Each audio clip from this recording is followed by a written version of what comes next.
Selamat datang di Pojok Santai. Sebelum Anda mendengarkan audiobook ini, kami menginformasikan bahwa channel ini adalah review audio dari buku yang ada di Indonesia. Untuk membaca keseluruhan buku ini, kami menyarankan membeli buku aslinya di toko buku kesayangan Anda, baik offline maupun online. Keberadaan channel ini dimaksudkan untuk membantu Anda mendapatkan pengetahuan dari buku-buku kesayangan Anda. Jangan lupa untuk subscribe, like, dan komen. Selamat datang di Pojok Santai, channel khusus yang membahas komik dan novel dengan cara asyik. Dikala Andika dan Ki Patigeni tengah menyelidiki di tempat pembantaian anak buah begal ireng, tiba-tiba mereka mendapat serangan pukulan beracun bara neraka. Dan Ki Patigeni terkena saat berusaha menyelamatkan Andika. Bagaimana kelanjutannya? Yuk, langsung saja disimak video kali ini. Dialirinya tenaga sakti pada kedua telapak tangan agar dapat menguasai hawa panas yang hendak menghanguskannya. Andika, jangan sentuh aku terlalu lama, desak Ki Patigeni terbata. Andika menggeleng-gelengkan kepala tanpa tahu harus berucap apa. Aku telah terkena racun bara neraka. Tubuhmu masih belum siap menerima serangan racun itu kembali. Menjauhlah cepat. Jangan sampai racun itu terserap ke dalam tubuhmu. Cepat! Bentak Ki Patigeni setengah mendesis. Tapi, bagaimana keadaanmu, Ki? Cepat menjauh. Jangan pedulikan aku. Aku tidak peduli. Kau harus diselamatkan. Dengan apa kau akan menyelamatkanku? Aku pun belum sempat memberitahukan tentang kelemahan racun bara neraka padamu. Cepat pergi. Kalau kita berdua mati, siapa yang akan membela kepentingan orang-orang lemah? Dengan berat hati, Andika melepas juga tubuh Ki Patigeni. Baik, aku lepaskan. Tapi kau harus memberitahukan cara menundukkan racun ganas itu padaku, agar aku bisa segera menyembuhkanmu, Ki. Ujar Andika nyaris tercekat karena kesedihan yang tiba-tiba datang. Namun tak ada jawaban dari Ki Patigeni.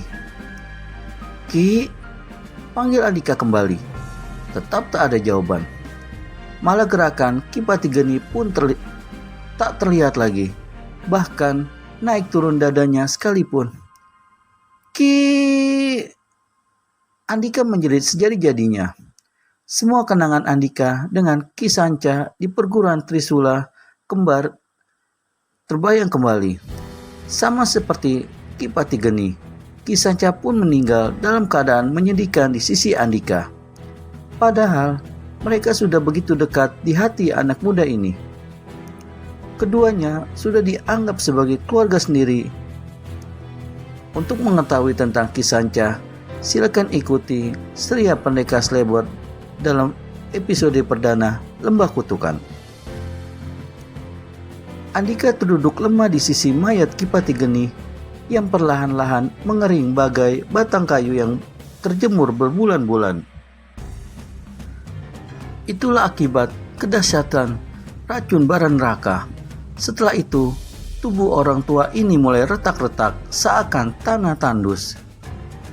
Oh Tuhan, desah Andika lirih. Pendekar Slebor merundukkan kepala dalam-dalam. Rasanya saat itu ingin seluruh air mata dikurasnya. Namun tempaan kependekaran selama ini membuatnya tidak jadi cengeng. Tak ada setetes air mata pun yang menggenang di bawah kelopak matanya. Hanya desahan napas tersekat-sekat yang terdengar. Kalau pada saat itu pukulan jarak jauh kedua diarahkan padanya, tak dapat disangkal Andika akan langsung terhajar. Bagaimana dia bisa mengelak kalau jiwanya sendiri seperti melayang dari raga akibat rasa kehilangan yang demikian dalam. Lama Andika menunggu dalam sepi malam yang kian terpulas. Namun serangan gelap itu tak juga muncul. Malam di desa Wadeswetan, namun keramaian masih menyemaraki sekitarnya. Andika saat ini baru tiba di desa itu.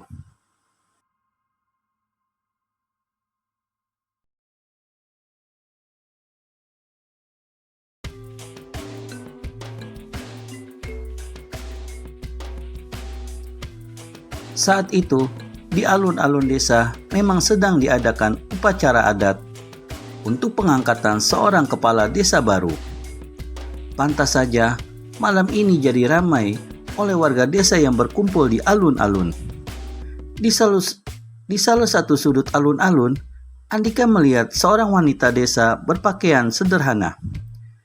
Dihampirinya wanita itu, disertai senyum manis di bibir. Nyi, apa bisa menolongku? Menunjukkan sesepuh desa ini? Tanya Andika. Wanita berwajah ayu itu melirik malu-malu. Tampak bibirnya yang merah merekah melepas senyum manis. Mari Kang, kuantarkan. Rezeki nomplok, seru Andika dalam hati. Kalau semua wanita cantik selama dia, bisa-bisa aku berhenti nih jadi pendekar. Mari Kang, kok jadi melamun? Tegur wanita itu. Iya. Andika kelimpungan. Wanita itu lalu mengajak pendekar selebor ke sebuah balai pertemuan di bagian barat alun-alun untuk menemui sesepuh desa yang dimaksud Andika. Kata wanita itu, namanya Ki Manik Angkeran. Dialah kepala desa lama yang kedudukannya kini digantikan kepala desa baru. Umurnya sekitar 70 tahun. Sebentar saja mereka telah tiba di balai pertemuan itu. Wanita itu mengarahkan telunjuknya pada laki-laki yang menjadi sesepuh desa ini. Sedangkan Andika manggut-manggut tanda mengerti. Terima kasih atas bantuanmu, Nyi, ucap Andika seraya tersenyum. Sama-sama, mari, balas wanita itu, lalu berbalik pergi. Setelah wanita itu hilang ditelan banyaknya orang-orang yang lalu lalang, Andika menghampiri laki-laki bernama Ki Manik Angkeran yang ditunjuk wanita tadi. Selamat malam Ki, ujar Andika santun seraya menjurah hormat. Oh, selamat malam. Ada perlu apa Kisanak? Sambut Ki Manik Angkeran tak kalah santun. Walaupun garis ketuaan tampak di wajahnya, namun orang tua itu terlihat berwibawa. Rambutnya yang hampir putih merata ditutup belangkon lurik. Perawakannya tidak gemuk, tapi juga tidak kurus. Dari bentuk tubuhnya akan terlihat kalau selagi muda dia adalah lelaki gagah. Apalagi dengan pakaian kembang-kembang yang dipadu oleh kain lurik sebatas betis. Aku ingin menanyakan sesuatu yang berkenaan dengan desa Ki, jawab Andika.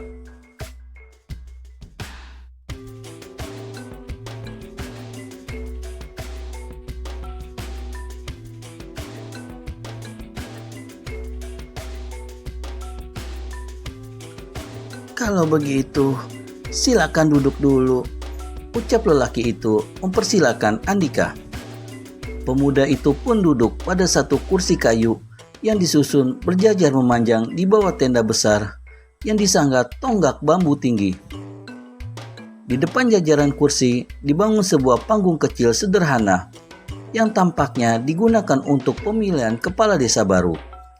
Saat itu, suasana balai tampak sepi.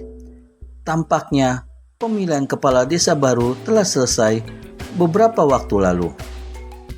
Tadi, ketika Andika sampai, Ki Manik Angkeran sedang berbincang-bincang dengan seorang warga.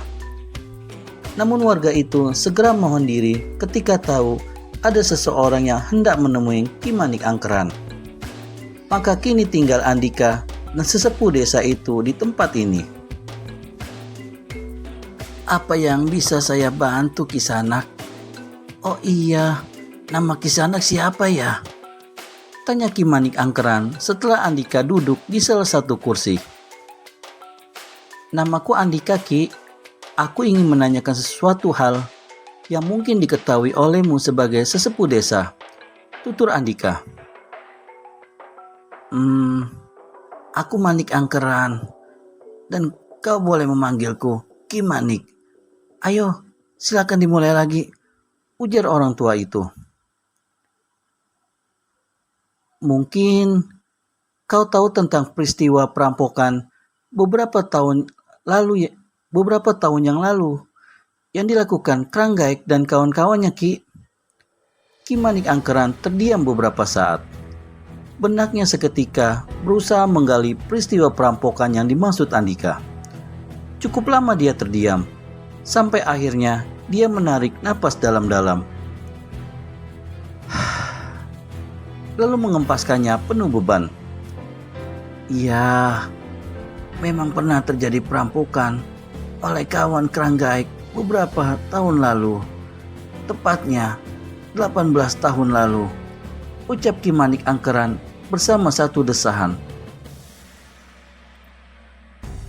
Bisa diceritakan kejadiannya padaku, Ki? Ki Manik angkeran menatap Andika dengan sinar mata penuh tanda tanya.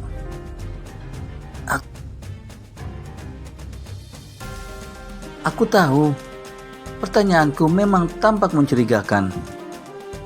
Tapi aku butuh keterangan itu, Ki, kata Andika seperti tahu isi pikiran Ki Manik angkeran. Apa kau ada alasan khusus sampai menanyakan hal itu, Andika? Tanya sesepuh desa itu. Belum puas dengan jawaban Andika yang tampak mengambang di telinganya. Ya, jawab Andika singkat. Apa itu? Tanya Ki Manik angkeran lagi setengah mendesak.